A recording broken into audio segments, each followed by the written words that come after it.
Heróis não acordam superpoderosos por acaso do destino. Eles são queimados, sofrem experimentos, têm a genética reescrita ou são completamente quebrados pelo universo. De acidentes com radiação a bênçãos divinas, existem caminhos muito específicos para pessoas comuns cruzarem a linha e se tornarem algo a mais. Mas tem um problema enorme nisso tudo: cada um desses caminhos tem o seu próprio preço, e alguns custam muito mais caro do que outros. Vamos analisar todas as formas de ganhar poderes na Marvel e descobrir o que é realmente necessário para sobreviver a cada uma delas. Mas antes de começar, me conta, qual superpoder você gostaria de ganhar no universo Marvel? Radiação. Essa é uma das formas mais antigas e perigosas de se ganhar poderes na Marvel. Isso geralmente acontece quando um ser humano é exposto a uma fonte de energia extrema que, ao invés de matá-lo na hora, acaba alterando toda a sua biologia. O melhor exemplo de todos é o Bruce Banner. Ele foi exposto à radiação gama e isso acabou criando o Hulk que nós conhecemos hoje. Uma das coisas mais interessantes sobre esse tipo de poder é que ele pode ser transferido. Através de uma transfusão de sangue, a prima do Bruce, Jennifer Walters, se transformou na mulher Hulk. Até mesmo o filho dele, Scar, parece ter herdado essas características. Outros exemplos clássicos são Peter Parker e Matt Murdock. No caso do Peter, os poderes da aranha vieram da picada de uma aranha radioativa. De forma parecida, o acidente do Matt Murdock com produtos químicos radioativos foi o que deu a ele o sentido de radar. Sabe aquele discurso dele sobre juntar o cheiro das coisas, a vibração do ar, o gosto e outras coisas para formar uma imagem mental do ambiente? Esse é o sentido de radar. É por isso que ele sabe exatamente quando você está mentindo apenas ouvindo o seu batimento cardíaco. A radiação afeta os indivíduos de forma totalmente imprevisíveis, e no UCM é uma das formas mais incertas de se conseguir um aumento de poder. Magia! Na Marvel, a magia é construída em cima de uma única ideia central. A própria realidade pode ser moldada se você puxar o poder de fontes que já existem. Esse poder pode vir de dentro do próprio feiticeiro, do universo ao redor dele, ou até mesmo de outras dimensões completamente diferentes. E é daí que a magia se divide em 3 grandes categorias. Primeiro, temos as energias pessoais. Elas vêm diretamente da força vital do feiticeiro. Esse tipo de magia está muito ligado à mente e pode alimentar habilidades como a projeção astral, a telecinese, o hipnotismo e a telepatia. Mas tem um preço alto. Depender demais da própria energia pode literalmente sugar a vida de um feiticeiro até ele morrer. É por isso que a maioria treina pesado para misturar isso com outras fontes de poder. Em lugares como Kunlun, os alunos aprendem a usar o Chi, uma força interna que fortalece a mente e o corpo, como a gente vê com o Danny Hand, o Punho de Ferro. Depois, temos as energias universais. Elas são tiradas do poder natural da própria dimensão em que o feiticeiro vive. Essa é a energia que você mais vê sendo usada nas lutas. Elas servem para conjurar escudos, armas, abrir portais e criar formas sólidas de energia. Para usar essas magias universais, geralmente é preciso fazer movimentos muito precisos com as mãos ou falar feitiços, funcionando quase como comandos de ativação. A anciã demonstrou isso na prática quando mandou a consciência do Stephen Strange para fora do corpo dele em forma astral. E, por fim, as mais perigosas, as energias dimensionais. Elas vêm de outros planos da existência e geralmente são emprestadas por seres de outras dimensões. Os feiticeiros só conseguem acessar isso através de grandes rituais, barganhas perigosas ou até promessas complicadas. Às vezes, eles precisam oferecer total lealdade ou abrir a porta do nosso mundo em troca de poder. O Caecilius e os seguidores dele, por exemplo, prometeram entregar a Terra de bandeja para o Dormammu em troca da imortalidade. Mas nem toda magia dimensional precisa de permissão. A anciã sugou a energia da dimensão negra em segredo durante séculos, provando que é possível roubar esse poder. A grande maioria dos magos confia nos feitiços comuns, que a anciã compara até com códigos de programação. Mas existem outras formas de magia. Os magos asgardianos dependem mais de concentração e de cajados como Loki, o Odin e a Frigga. Mas também temos usuários de magia do caos, como a Wanda Maximoff e a Agatha Harkness, que operam em outro nível totalmente diferente. Conforme os magos vão ficando mais experientes, o uso da magia fica cada vez mais personalizado. Artefatos místicos. Alguns dos seres mais poderosos de toda a Marvel ganharam seus poderes usando objetos místicos. O maior exemplo de todos são as Joias do Infinito. Cada joia representa uma parte fundamental do universo: espaço, tempo, poder, realidade, mente e alma. Sozinhas, elas já quebram todas as leis da física. Mas quando você junta as 6 na manopla do infinito, elas não dão novos poderes, elas dão autoridade absoluta sobre a vida. Com um estalar de dedos, o Thanos reescreveu a realidade na escala do universo inteiro. Nenhuma pessoa comum, mago ou herói seria capaz de fazer isso sozinho. Mas esse é um exemplo no nível máximo. Outro artefato pesado é a Necroespada, a arma usada pelo Gorr, o carniceiro dos deuses. Essa espada é super antiga, tem o poder absoluto de matar deuses e também corrompe aos poucos a mente de quem a usa. E o pior, se você quebrá-la, ela se conserta sozinha. Além de tudo, ela tem vida própria. Ela chamou o Gorr, o atraiu e voou para a mão dele por vontade própria. Também temos coisas sinistras como o Darkhold, um livro maligno lotado de feitiços da magia negra. Uma das coisas mais famosas desse livro é o feitiço de caminhar pelos sonhos. Isso permite que o feiticeiro jogue a própria consciência para dentro do corpo de uma versão dele em outro universo. Foi exatamente assim que a Feiticeira Escarlate assumiu o controle da sua variante da Terra 838. Mas ler aquele livro não sai barato. O conhecimento destrói a mente e a alma do usuário com o tempo, gerando uma obsessão perigosa pela magia negra. Outro bom exemplo são os 10 anéis usados pelo Wenwu e depois pelo Shang-Chi. São armas antigas, ninguém sabe de onde vieram e elas se conectam totalmente com quem as usa. Os anéis aumentam a expectativa de vida, dão força extrema, lançam energia e controlam o movimento das coisas. Diferente do Darkhold, os anéis não tentam controlar a mente de ninguém, eles apenas respondem com muita força à vontade de quem está no comando. Mutantes. Os mutantes são humanos que já nasceram com uma alteração genética chamada Gene X. Esse gene ativa sozinho de forma natural, normalmente durante a puberdade ou em grandes momentos de estresse extremo. Diferente da grande maioria das pessoas com poderes da Marvel, os mutantes já carregam isso de nascença, apenas esperando para despertar. O exemplo mais óbvio são os X-Men, claro, e o Professor Xavier é um dos telepatas mais poderosos da Terra. Ele lê mentes, cria ilusões do nada, apaga memórias e consegue conversar telepaticamente atravessando distâncias enormes.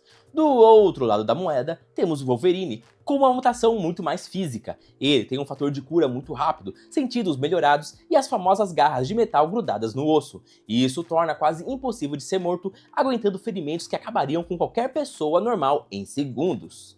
Eles têm muito mais variedade de poderes do que os magos. Não dá para prever o que você vai ganhar na loteria com o Gene X. O Mercúrio corre na velocidade do som, mas a tempestade controla o clima do planeta inteiro, quase como um próprio Thor. E o Magneto consegue controlar campos magnéticos e mover metal sem nem encostar nele. Algumas mutações tornam a vida bem complicada por conta de alterações estranhas no corpo. E a vida deles, tanto no cinema quanto nos quadrinhos, é muito difícil, porque eles são sempre uma minoria que sofre muito preconceito. Soros. No universo do UCM, os soros são fórmulas químicas capazes de melhorar o corpo humano a níveis absurdos. A base de tudo isso é o famoso soro do super soldado, que foi criado pelo Dr. Erskine durante a Segunda Guerra Mundial. A fórmula perfeita dele, quando ativada pela radiação Vita, transformou o pequeno e magrelo Steve Rogers no Capitão América.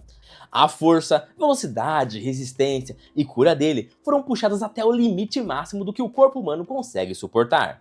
Mas nem todo o soro teve esse resultado bonitinho. O Bucky Barnes recebeu uma versão pirata da Hydra enquanto estava preso. Aquilo manteve ele vivo e aumentou muito a resistência física dele, mas faltou a radiação Vita para estabilizar tudo. Quando ele caiu daquele trem, foi o soro que o manteve vivo, mesmo ele perdendo o braço no acidente.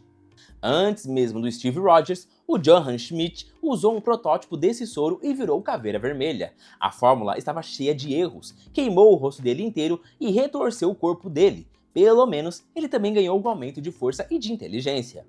Depois da Guerra Mundial, a busca por recriar esse soro durou muito tempo. A tentativa mais famosa aconteceu quando o exército americano deu uma versão nova do soro para o Emil Blonsky. E isso, junto com um banho de sangue radioativo, o transformou no Abominável. Ele conseguia trocar socos de igual para igual com o Hulk, o que é a prova de que esses soros são um negócio muito sério e perigoso. Tecnologia! A ciência encontrou outra maneira incrível de elevar os humanos acima dos seus próprios limites. E tudo isso começou graças ao Homem de Ferro.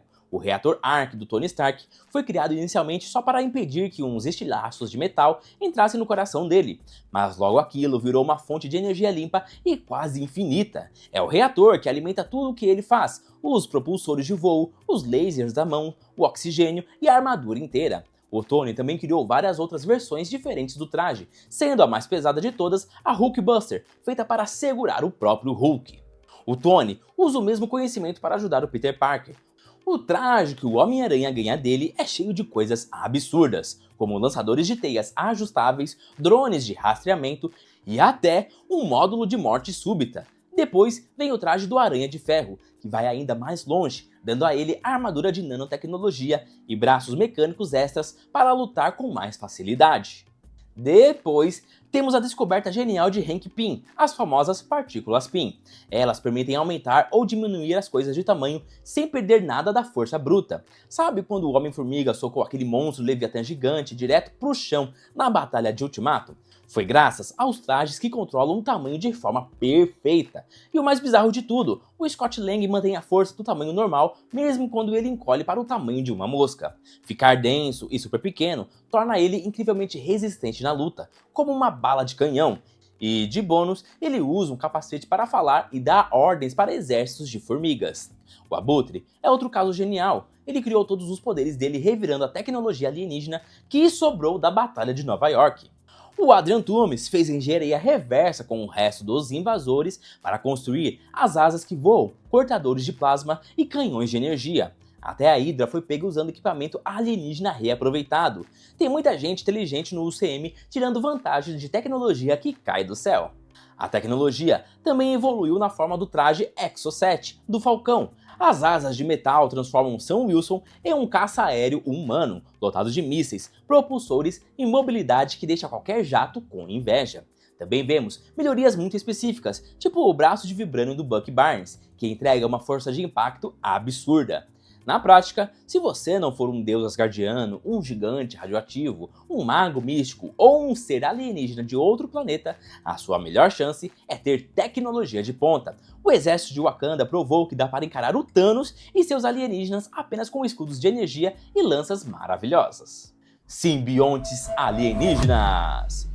Com certeza você já escutou a palavra simbionte. Eles são literalmente parasitas que vêm de outro planeta. Para ganhar poderes através deles, eles precisam se grudar e se fundir com uma pessoa de forma orgânica. Eles não funcionam apenas como um traje ou como uma ferramenta que você veste e tira a hora que quiser. Os simbiontes têm vontade própria e são seres conscientes. Nos quadrinhos, eles geralmente vêm de um planeta chamado Clinta. O exemplo mais conhecido é o Venom. Por causa dessa fusão, o Ed Brock ganha uma força absurda, fica mais rápido, os reflexos melhoram muito, ele aguenta quase qualquer pancada pesada e se cura dos ferimentos bem rápido. Mas o principal é que o simbionte pode moldar a própria estrutura do corpo. Ele consegue criar lâminas, tentáculos ou até criar escudos fortes do nada durante a luta. Uma coisa fascinante sobre os simbiontes é que eles são todos ligados a uma única grande rede principal. Essa mente compartilhada faz com que eles troquem e dividam memórias e várias informações úteis entre si. Por exemplo, em Homem-Aranha 3, a razão para o Venom ter poderes iguais aos do Homem-Aranha é porque ele aprendeu e sugou a experiência quando estava grudado no Peter Parker. É também por causa dessa troca de dados que o sentido aranha do Peter simplesmente não apita quando o Venom está atacando. E é isso que torna ele um vilão tão assustador. Os simbiontes afetam a cabeça e a personalidade dos hospedeiros de forma drástica. Com o Peter, a gente vê isso piorando pouco a pouco. Quanto mais tempo ele usava o traje preto, mais agressivo ele ficava, agindo com arrogância total, quase embriagado de tanto poder. O Ed Brock se entregou de uma vez, de braços abertos para o alienígena, e o poder entregue pela criatura é brutal. O Ed era só um humano normal, mas nas telas e nas revistas, o Venom troca socos de igual para igual e esmaga o Aranha com muita facilidade. O Carnificina consegue ser pior do que o Venom quando falamos em precisão e violência cega. Ele não precisa pensar nem se preparar, ele simplesmente vomita lâminas, atira machados do próprio corpo e lança espinhos mortais nos inimigos. Ele controla o material do simbionte também, que pode mudar a sua forma no meio da porrada e se adaptar às coisas que os outros tentam fazer com ele. Enquanto o Venom briga como se estivesse em uma luta de rua pesada, o Carnificina ataca e funciona como um sistema militar biológico mortífero. Bênçãos divinas! Também existem personagens abençoados pelos próprios deuses, e os Asgardianos são a prova mais clara disso. Deuses como Thor, Odin e Hela nasceram com magia mística já dentro do corpo. Óbvio que todos eles treinaram muito durante séculos, até chegar ao nível que vemos nos cinemas, mas aquele potencial sempre existiu na genética deles. Cada deus asgardiano carrega um pacote diferente de habilidades. O Odin é um verdadeiro mestre da magia. Ele é o principal usuário da Força Odin, uma energia absurda ligada a ele, que abastece a energia de toda Asgard e faz a famosa lança dele funcionar. E é da Força Odin que o poder do Thor também é puxado. O Thor é o deus do trovão. Criar grandes tempestades, puxar raios e controlar o clima não é problema nenhum para ele, é uma coisa instintiva. Fora a magia, ele é fisicamente um dos seres mais fortes que já apareceram no UCM. O cara bateu de frente contra o Hulk e o próprio Thanos sem recuar nenhum milímetro. E se o Thor tivesse batido aquele machado na cabeça do Thanos, teria decapitado e finalizado o filme ali mesmo. A Hela, a deusa da morte, é um caso interessante. Ela também está conectada à fonte de força de Asgard. Quanto mais tempo ela pisar no chão de lá, mais invencível ela fica. Ela cria espadas e armas brotando do próprio corpo ou do nada, e o seu fator de cura é muito veloz. Ela atropela o Thor e o Loki com um piscar de olhos e muita tranquilidade. Quando Odin e a Hela trabalhavam juntos no passado, não sobrava ninguém nos 9 reinos com força capaz de ficar de pé no caminho deles. Mas existem deuses além da mitologia de Asgard, claro. O Mark Spector, no caso do Cavaleiro da Lua, se torna o avatar de Khonshu, um deus poderoso do Egito. Por causa do deus, ele ganha muita força sobrenatural, não se machuca com nada, se regenera na velocidade da luz e os sentidos ficam ultra desenvolvidos para as lutas e combates corpo a corpo. Só que não é permanente, ele só é abençoado enquanto trabalhar para o Khonshu. Se o deus cansar dele e for embora amanhã, o poder evapora. A roupa não é feita de tecnologia, ela surge magicamente no corpo como uma demonstração visível de fé e de bênção do próprio deus Khonshu. Uma situação bem semelhante acontece nas crenças de Wakanda, só que de um jeito único. Em Wakanda, a deusa Pantera, Bast, abençoa de perto os novos reis daquele país em cerimônias de ritual místico. Quem come a famosa erva coração ganha força sobre-humana, grande resistência natural, fica bem mais rápido que um atleta e os reflexos acompanham a velocidade de Pantera. Eles acreditam fielmente que tudo isso é uma dádiva pura da Bast, e é um mix bem feito de poder físico no corpo com poder totalmente espiritual, já que quem toma o suco tem permissão mágica para bater ponto no plano espiritual sagrado dos antigos Panteras. Exposição cósmica. No fim, ainda sobra a exposição cósmica. Ela ocorre quando o DNA da pessoa derrete ou é completamente reconstruído de forma definitiva por uma quantidade obscena de radiação puramente cósmica. Foi assim com a Capitã Marvel, a Carol Danvers. Ela pilotava um caça com um motor que voava na velocidade da luz e que estava instável demais. O motor deu errado e literalmente explodiu na cara dela, jogando ela no epicentro daquele caos sem proteção. Só que o motor, sem ninguém saber, sugava o poder do Tesseract. Sim, o cubo com a joia do espaço escondida. A força cósmica não matou Carol. Em vez disso, a joia entrou e cozinhou junto com as células do DNA da humana.